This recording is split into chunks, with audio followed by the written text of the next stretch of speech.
వ్యాయామం నేడు ఈ మాటే తారక మంత్రం. ఈ రోజుల్లో ఏ డాక్టర్ని కలిసినా ముందుగా మనకు రోజు కాసేపైనా వ్యాయామం చేయటాన్ని అలవాటు చేసుకోమని చెప్తారు. నిజానికి రోజు కాసేపు వ్యాయామం చేయటం వల్ల ఆరోగ్యంతో పాటు చక్కటి ఆనందం కూడా మన సొంతమవుతుంది. ఇక ఇప్పటికే గుండె జబ్బులతో బాధపడుతున్న వారికి వ్యాయామాన్ని, ముఖ్యంగా నడకను ఒక దివ్యమైన పరిష్కారంగా చెప్పుకోవచ్చు. రోజు ఉదయము, సాయంత్రము ఎప్పుడు వీలు చిక్కితే అప్పుడు కనీసం అరగంట సేపు నడక లేదా ఏదో ఒక వ్యాయామం చేస్తే చాలు. హృద్రోగులు తమ ఆరోగ్యాన్ని బేషుగ్గా ఉంచుకోవచ్చని చెబుతారు డాక్టర్లు. గుండెకు వ్యాయామం ఎందుకు మంచిదో డాక్టర్ని అడిగి ఇప్పుడు తెలుసుకుందాం.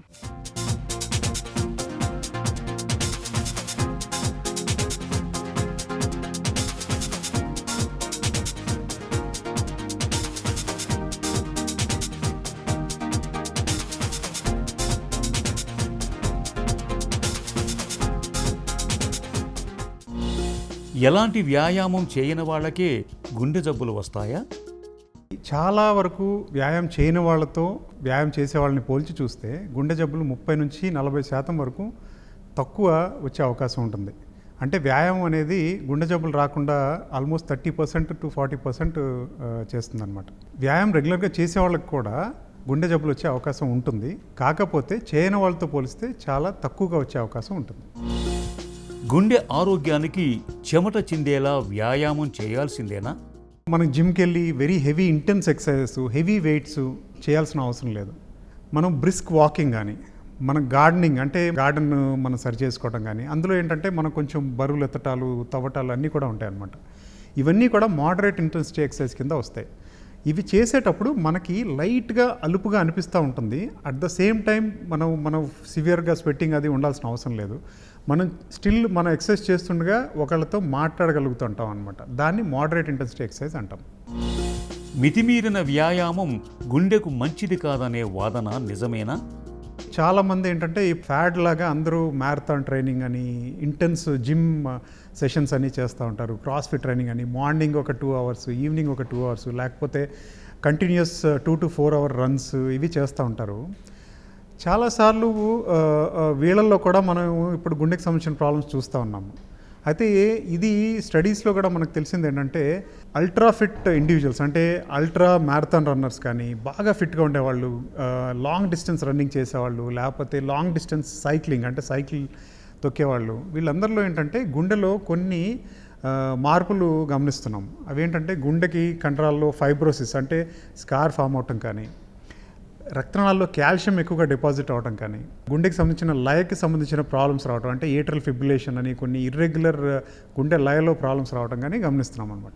అయితే మనం అర్థం చేసుకోవాల్సింది ఏంటంటే ఇవన్నీ కూడా వెరీ హై ఇంటెన్సిటీ ఎక్సర్సైజ్ చేసేవాళ్ళు, అంటే మ్యారథాన్ రన్నర్స్, బాగా లాంగ్ డిస్టెన్స్ సైక్లింగ్ చేసేవాళ్ళు, వాళ్ళల్లో మాత్రమే. అస్సలు ఎక్సర్సైజ్ చేయకుండా ఉండటం కంటే ఏదో ఒక ఎక్సర్సైజ్ చేయడం వల్ల అడ్వాంటేజ్ ఉంటుంది. కాకపోతే అది మోడరేట్ ఇంటెన్సిటీ ఎక్సర్సైజ్ వరకు సరిపోతుంది.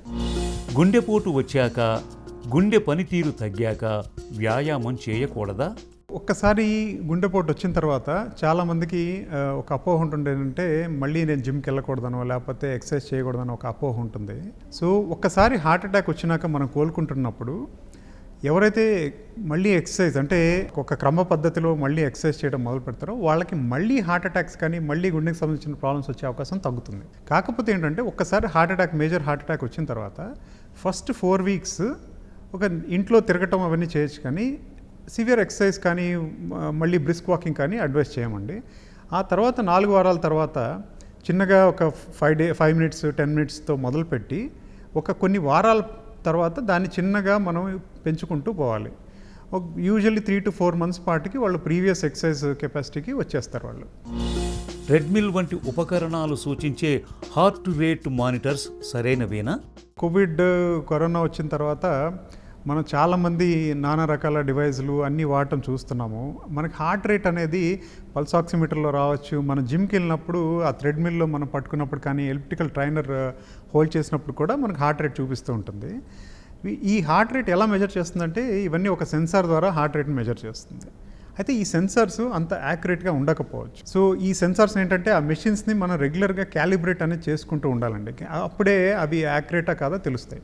సో మనం రొటీన్గా చూసే చాలా జిమ్లో చూసే మెషిన్స్ కానీ అంత యాక్యురేట్గా ఉండవు. అవి మన హార్ట్ రేట్ని అంత యాక్యురేట్గా చూపించలేవు. కాకపోతే ఇప్పుడు చాలామంది స్మార్ట్ వాచెస్, యాపిల్ వాచెస్ కానీ లేకపోతే శాంసంగ్ గెలాక్సీ వాచెస్ అని వాడుతున్నారు.